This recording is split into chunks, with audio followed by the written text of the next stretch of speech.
de lancement du projet robotique de la polyvalente La Samar. Alors, merci aux journalistes présents, Madame Béliveau, directrice de la polyvalente, nos mentors, parents, élèves de Team PLS, bonsoir. Pour commencer, avant de passer la parole à nos différents interlocuteurs, je voudrais vous présenter un petit vidéo qui va vous mettre en contexte. Qu'est-ce que ce fameux robotique?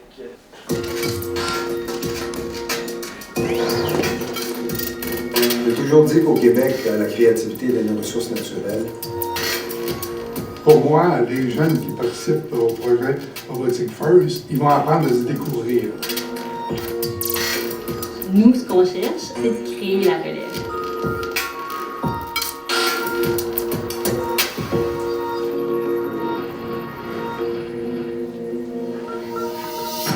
On vit dans un monde où les idées sortent à coups de milliers par jour. Alors, nécessairement, pour être capable de se positionner au sommet, on doit supporter, on doit soutenir le développement en sciences et technologies au Québec. Le lien entre Robotic First et l'entreprise, disons que c'est développer réellement notre relève pour demain. C'est que le jeune, en voyant les différentes technologies qui sont appliquées dans un robot, il voit si, pour lui, il y a une de ces applications-là qui l'intéresse à développer davantage dans le futur. C'est bien important parce qu'on voudrait bien que ces jeunes-là continuent à étudier et une persévérance, et aussi qu'ils continuent à l'université. J'ai toujours voulu être astronaute lorsque j'étais petit. Si tu veux être astronaute, tu dois être ingénieur. Moi, au début, j'avais toujours des doutes si je voulais vraiment aller dans le génie. Mais en commençant avec Robotic First, en commençant à construire le robot, j'étais persuadé que c'est ça que je voulais. Ben, le rôle qu'on joue vis-à-vis Robotic First, c'est réellement de leur prêter des mentors. Et c'est des gens qui travaillent à l'intérieur de notre entreprise et qui peuvent travailler avec les jeunes pour leur montrer que le travail en équipe. C'est en participant à la compétition durant la construction du robot que j'ai découvert que j'étais capable de travailler en équipe. Nous, en tant que mentors, on fait vraiment de l'ingénierie simultanée. On a quelqu'un qui travaille au niveau de l'électrique, on a une équipe de mécanique et on a une équipe qui se pratique présentement au pilotage. Donc, c'est vraiment une micro-organisation d'entreprise qui est gérée à travers le projet de Robotic First. Il y a un lien direct avec le jeune. Quand il voit le mentor réussir dans la vie, il se rend compte que c'est possible un jour d'étudier et d'arriver à gagner sa vie. Moi, je pense que oui, effectivement, quand on est mentor, on a un rayonnement sur les jeunes parce qu'on est des modèles. C'est cette implication, c'est ce travail en équipe, c'est la découverte. C'est ça qui, pour moi, me fait plaisir, c'est de voir ces jeunes-là, soit à la compétition comme telle, ou soit quand ils travaillent à développer leur robot, c'est de voir réellement l'enthousiasme qu'ils ont. Et il n'y a pas de jeunes là que j'ai vu, moi, qui disaient « Ah, c'est plate, c'est ennuyant, etc. » Non, au contraire, ils sont tous enthousiastes. La construction du robot, c'était vraiment, en gros, une expérience très enrichissante qui m'a appris beaucoup sur la robotique et sur moi-même. Lorsqu'on voit notre robot dans le terrain de jeu, en train de marquer des points, en train d'accomplir le défi, c'est vraiment le moment où on se sent vraiment fier de ce qu'on a réussi à faire. Ben, si Robotic First avait existé dans ma jeunesse, définitivement, ça m'aurait intéressé. Il est fort probable qu'au lieu de faire un comptable gris, j'aurais été un ingénieur en mécanique. On garde nos rêves vivants en continuant à les entretenir, un peu comme un jardinier arrose ses fleurs à tous les matins. Je pense qu'il faut arroser ses idées et ses rêves à tous les matins. Alors comme ça, ben, peut-être il y a quelque chose de merveilleux qui va pousser. Alors on a notre tête.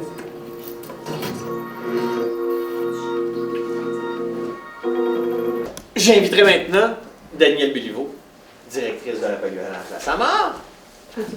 Très officiel, on fait ça, on est sérieux. Alors bonjour, je suis contente d'être ici pour vous. Moi, je vais juste faire un petit bout pour vous dire comment le projet est parti à Polyvalente La Samar. Alors, on avait un élève qui, ça a tenté plus ou moins de s'en venir chez nous. Il ne connaissait pas l'Écosse, c'est pour ça que ça a tenté plus ou moins.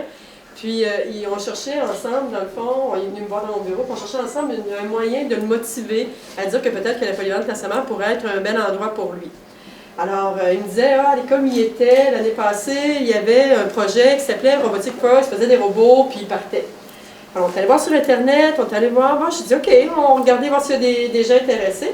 Alors, on est allé mettre ça sur Facebook, on a lancé, est-ce qu'il y a des jeunes qui seraient intéressés à faire partie d'un projet de robotique? Et là, à notre grande surprise, on était super contents, on a eu à peu près une vingtaine de jeunes qui sont venus à la rencontre, même si à cette rencontre-là, en plus, j'étais près qu'un parent. Donc, je suis arrivée comme presque une demi-heure, 3/4 d'heure en retard à la rencontre, puisque j'avais hâte de sortir de la rencontre avec mon parent. Puis tous les jeunes étaient restés là. Ils ont attendu dans le corridor sagement que j'arrive pour qu'on puisse parler du projet.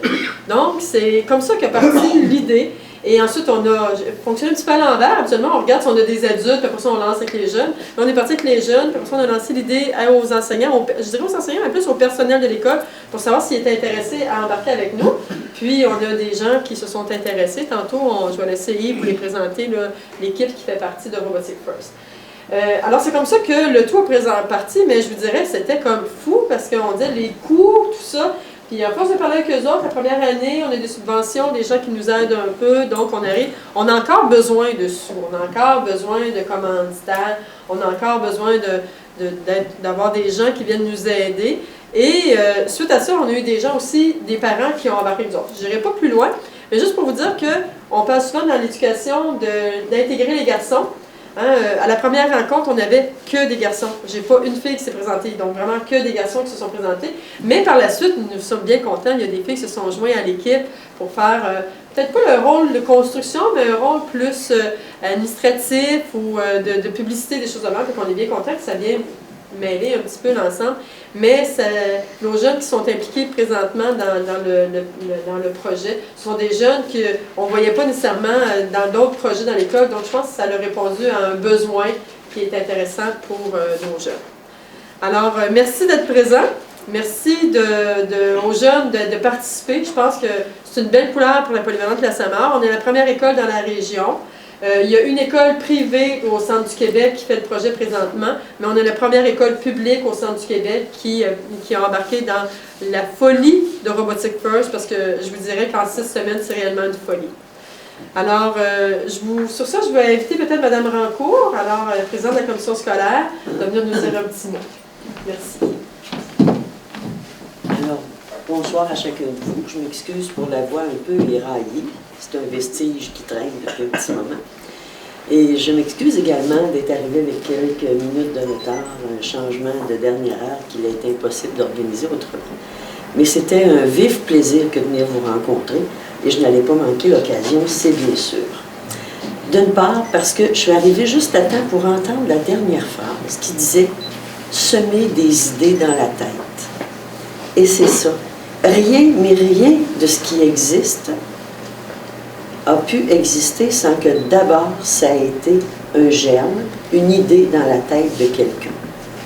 Alors quand on nous raconte qu'il y a un jeune qui a eu l'idée de participer, d'amener ça, et que d'autres sont embarqués avec, puis ensuite qu'il y a des adultes qui ont décidé de soutenir ce projet, et qui vous animent, qui vous amènent à aller plus loin là-dedans, qui suscitent de l'intérêt chez vous, bien, vous êtes en train de semer des idées mutuellement dans vos têtes. Et d'une part, pour chacun d'entre vous, ça va être bénéfique, c'est sûr. Mais d'autre part, vous pouvez être en train de planifier des choses merveilleuses qui seront utiles à plein de gens autour de vous. Alors, c'est un projet fantastique. Et comme vous êtes les premiers à l'initier, je vous souhaite de vivre avec ce projet une expérience fantastique pour que vous puissiez après être des ambassadeurs pour en parler à d'autres qui peut-être décideront de suivre vos traces. Félicitations. Bravo de vous être impliqués et bravo à vous tous les adultes qui avez choisi de les aider. C'est comme ça qu'une école est vivante et comme disait Daniel, quand elle est vivante à ce point, ceux qui ne souhaitent pas y venir, c'est seulement parce qu'ils ne la connaissent pas. Bravo à vous tous.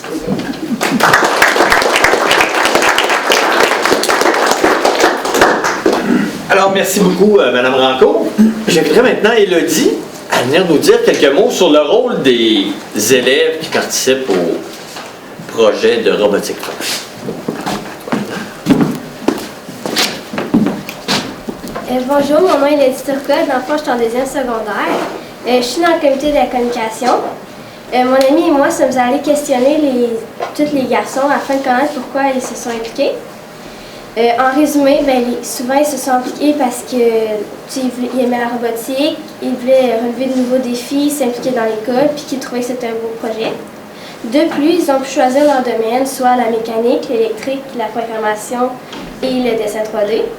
Pour notre part, nous sommes joints à l'équipe pour nous impliquer davantage dans l'école. Pour ce qui est de la compétition, il s'agit de construire un robot en seulement 6 semaines. Le défi est une surprise à chaque année. Pour 2015, c'est le recyclage express. Le but est d'emplir le plus de bacs de rangement possible, genre ça. Puis ensuite mettre un bac rond de recyclage vert par-dessus, puis dedans mettre une meuille de piscine qui va faire le plus de déchets dans le bac de recyclage. Donc voilà ce qui résume notre défi cette année. Merci de votre attention.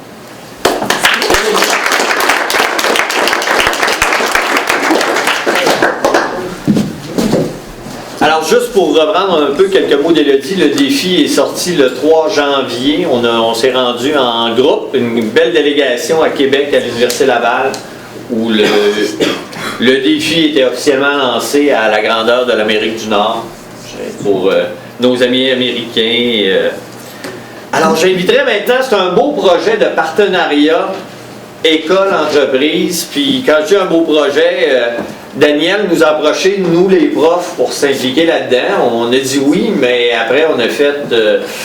il y a juste un domaine, il y a beaucoup de domaines là-dedans qu'on ne maîtrise pas, qu'on ne possède pas. Fait que sans nos mentors, on ne serait pas capable de mener ce projet-là. Alors j'inviterai Dany Turcotte à venir nous parler du rôle des mentors. Merci Dany. Bonsoir à tous. Merci aux médias, à la présence de tous. Moi, en tant que mentor, en tant qu'ancien élève de la polyvalente, j'aurais adoré avoir un projet tel quel ici à la polyvalente. C'est sûr que je me serais impliqué à 110%. Quand mon garçon a voulu embarquer dans le projet, j'ai tout de suite manifesté l'intérêt d'en faire partie. J'ai contacté Daniel. Puis, moi, je suis technicien en électronique de formation. Aujourd'hui, je suis dans un rôle plus administratif. Sauf que j'avais à cœur de démontrer aux enfants, aux étudiants, le rôle qu'une gestion de projet, tout ce qu'un ingénieur doit faire, tout ce qu'un technicien doit faire, autant aussi côté administratif, côté communication. Fait que c'était le but, puis c'est notre rôle en tant que mentor aussi de faire que le développement des étudiants, leur donner le goût des sciences et de la technologie. Fait que moi, mon rôle à travers l'équipe est de faire le support en programmation en électronique. On a François Demers ici qui est mentor en mécanique. On a Pierre Binette qui est en électrique aussi. On a Dominique et James qui sont en programmation. Fait qu'on a une belle équipe de mentors, chacun dans notre domaine, et Martine, bien sûr, en communication. On est tous des mentors, chacun dans notre domaine, puis on est là pour appuyer les enfants. Puis mener à bien ce projet-là. Comme vous pouvez voir aussi, on entame notre 3e semaine, puis on a une belle ébauche du robot qui a été développé. Reste à fignoler et finaliser le tout pour alléger le produit et le mettre plus esthétique en aluminium, mais vous voyez le travail ardu qu'on a dû mettre, beaucoup de soirées, beaucoup de week-ends, mais je pense qu'en tant que mentor, on est très fiers, puis je pense que les étudiants aussi sont très fiers du produit réalisé, puis je pense que c'est une belle expérience, puis on va souhaiter que ça se répète dans les années subséquentes, puis et sûrement François aussi, on va continuer à s'impliquer puis à faire partie de ce beau projet-là. J'aimerais aussi souligner, par la présence de Pierre Binette au sein des mentors, ça amène aussi une autre école de la commission scolaire, le CIFIT, qui est partenaire avec nous autres dans ce projet-là. Alors, j'invite Marie-Pierre Perrault. Où es-tu, Marie-Pierre? Ah, c'était ça. Je regarde là, moi. Alors, Marie-Pierre, enseignante, à venir. Merci. Ça fait plaisir, Marie-Pierre. Alors, moi, je vais un peu parler par rapport à tous les enseignants. Donc, j'enseigne les maths et sciences en secondaire 3. Et moi aussi, comment j'ai vu le projet, j'ai entendu parler par les élèves, on l'a vu sur le site Facebook. Puis là, étant très curieuse, j'ai dit, je vais aller voir moi aussi c'est quoi ce fameux projet-là. J'ai vu la vidéo officielle et j'ai dit, waouh! Personnellement, moi aussi, une fille de sciences, de défis, j'ai dit, j'ai le goût de m'embarquer. Et justement, tous les profs de l'école, eux autres, c'est soit par le défi du robot, la programmation, il y en a, c'est plus au niveau de la compétition, de la stratégie. Donc, c'est ça, nous, en gros, les profs, pourquoi on a décidé là, de s'embarquer. Nous, on trouve que c'était un projet mobilisateur, ce qui est intéressant. Souvent, c'est des projets à l'école, qu'est-ce qui rayonne souvent dans l'école, c'est des projets de sport, c'est les arts, mais les sciences, il n'y en a pas beaucoup. Alors, c'est pour ça qu'on est content que ce soit un nouveau projet qui est parti dans l'école. Et ce qui est merveilleux, c'est le partenariat externe. C'est un projet qui, on est au total 6 membres du personnel, donc 4 enseignants et des personnes au niveau technicien en audiovisuel, technicien en travaux pratiques, mais on est allé chercher des mentors, des adultes externes de l'école qui viennent dans notre école aider nos jeunes, faire finalement leur enseigner comment faire du concret. Donc c'est ça qui est merveilleux, là. Des cours de sciences, des cours de mathématiques, c'est des choses assises, c'est moins bougeant et on a beaucoup moins là, de connaissances que toutes ces personnes-là. Alors, c'est pour ça que nous, tous les membres du personnel, on trouve que c'est un merveilleux projet. Alors, merci.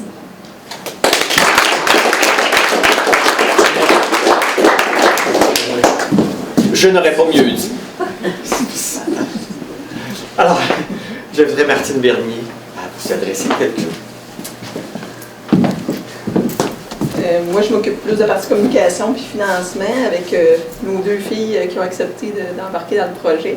C'est sûr qu'un projet comme ça prend des sous. Ça prend de l'argent pour les frais d'inscription, l'achat de matériaux, parce que le robot en tant que tel, il n'y aura pas d'air de ça. En aluminium, ça coûte plus d'argent. Le transport, le logement pour la compétition, c'est une compétition de 3 jours. Fait qu'il faut être sur place à Montréal pour 3 jours. Fait que c'est sûr qu'on sollicite les entreprises de la région. On a déjà fait des contacts, mais on en a encore d'autres à faire. Ce qu'on offre aux entreprises, c'est de la visibilité sur les chandails. On a de la place à l'endos pour imprimer plein de logos d'entreprise. On va avoir un kiosque aussi lors de la compétition qu'on va pouvoir mettre l'affichage. Sur le robot, on va pouvoir mettre aussi des logos d'entreprise si les entreprises sont prêtes à nous aider sur des gros montants.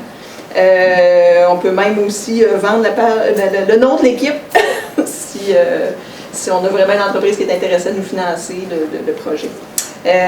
Mais aussi, il y a de la visibilité comme ça, mais je pense aussi que pour les entreprises, c'est intéressant parce qu'on forme des jeunes à les intéresser dans la technologie. Fait que ça peut être de futurs employés. Fait que je pense que pour les entreprises, c'est intéressant, et surtout ceux qui sont dans le domaine. C'est un domaine qui est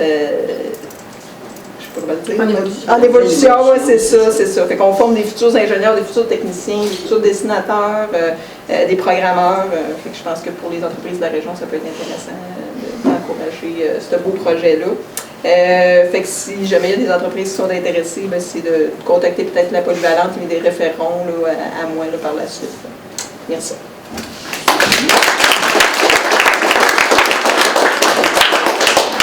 Merci Martine. Juste pour... Alors, le défi a été lancé le 3 janvier.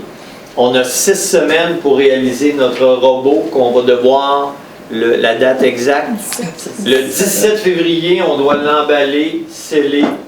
On ne lui touche plus. Et la compétition aura lieu à la fin mars à Montréal. Et si on avait, et on va être capable de bien performer à cette compétition-là à Montréal, on aurait la chance de poursuivre l'aventure à Saint-Louis, aux États-Unis, au mois d'avril. Alors, comme on est bien parti, tout va bien, tout se déroule bien, on devrait être capable de bien performer à Montréal. Alors, est-ce qu'il y aurait des questions de la part de nos amis journalistes? Juste ajouter, oui, 2900 écoles dans le monde qui participent à ça. 2900 écoles. Tu as bien dit 2900. 2000 participent à ce concours-là. 2900 écoles dans le monde. qui est intéressant aussi, on avait la chance on a reçu un mot d'une compagnie par Robotic First États-Unis qui nous disait à un moment donné qu'on aurait pu avoir une imprimante 3D pour parfaire notre programme. Alors, on avait à écrire un texte de 450 mots à envoyer à Robotic First, qui, eux, transmettaient ça à la compagnie Eco quelque chose, qui faisait des imprimantes 3D. Et nous avons été l'école chanceuse. Il n'y en avait pas beaucoup à travers le monde, parce que l'information avait été lancée à travers le monde dans les 2900 équipes, et on a eu la chance d'en avoir une. Fait qu'on devrait recevoir une imprimante 3D là, qui donne vraiment, ce qui est quand même assez rare ici dans la région, de trouver quelqu'un qui peut pouvoir jouir, dans le fond, d'utiliser l'utilisation d'une imprimante 3D. Fait que je pense qu'on est bien parti. Tout était de notre côté pour que tout aille bien. Fait qu'on est bien fiers de voir que ça avance comme on veut aussi. C'est combien d'argent qu'on a besoin pour... Le budget d'une saison, c'est comme un peu une saison de Formule 1 ou de...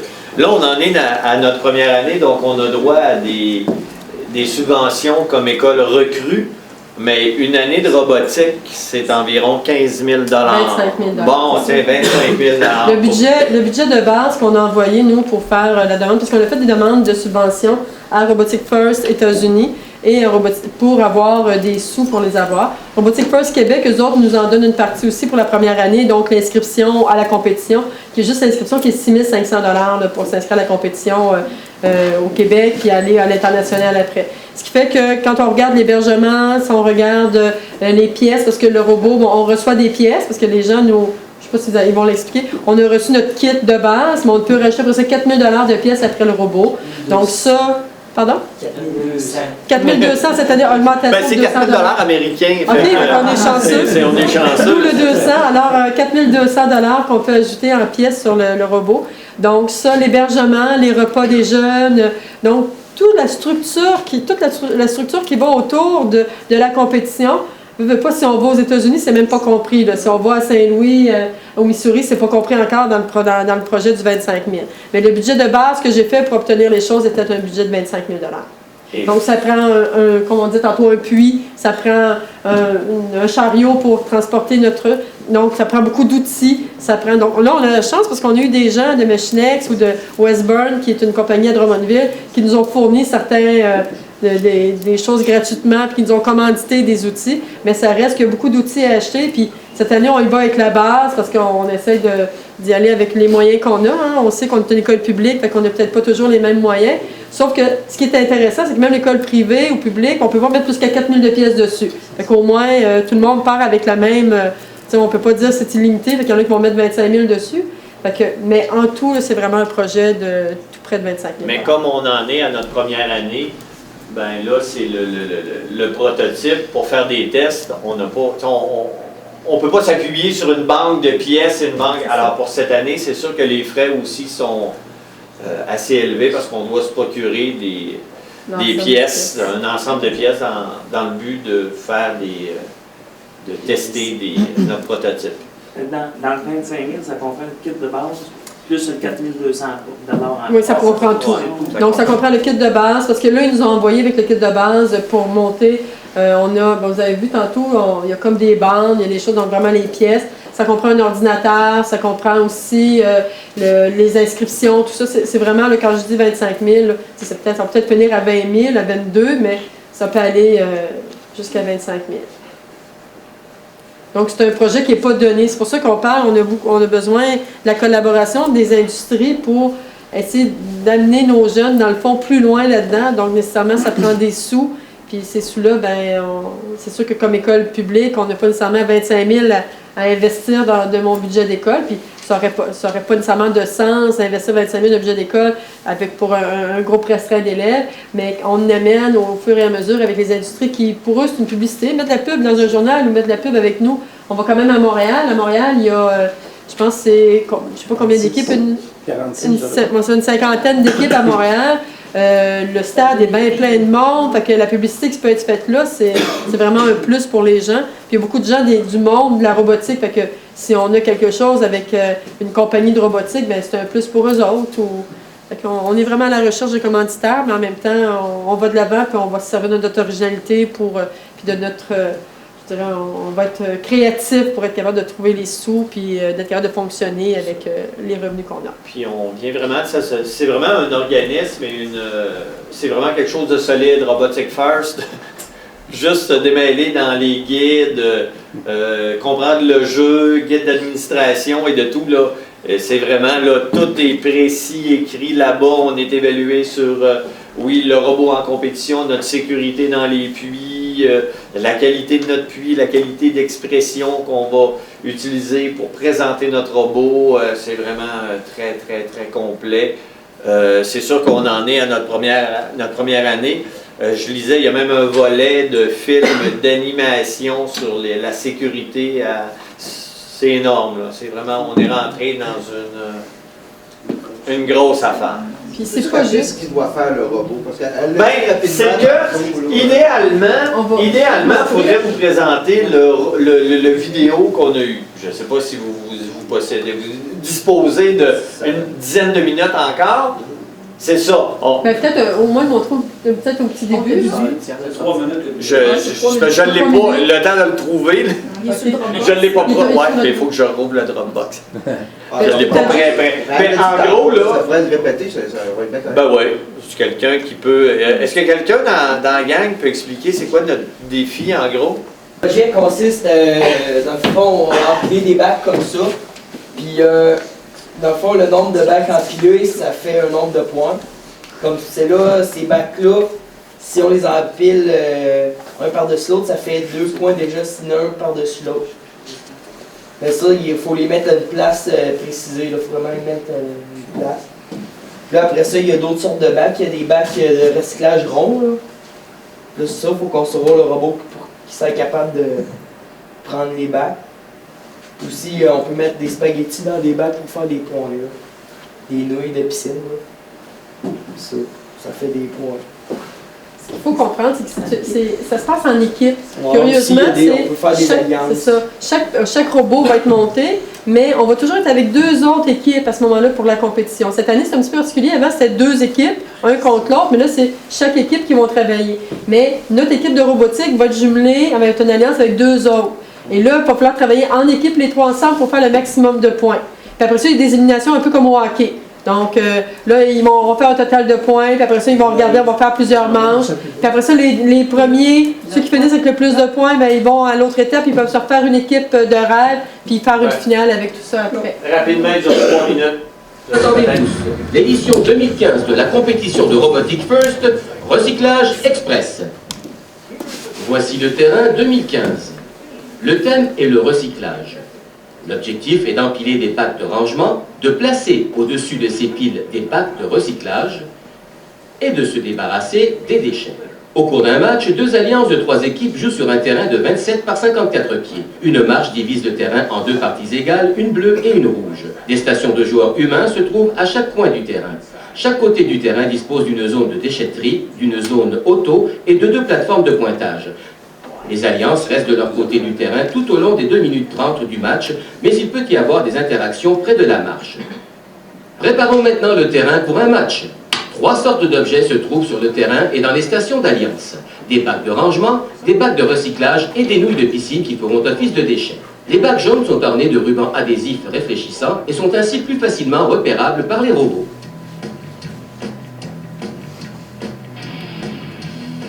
Les robots commencent n'importe où sur leur côté de terrain, mais pas dans la zone de déchetterie ni dans la zone auto.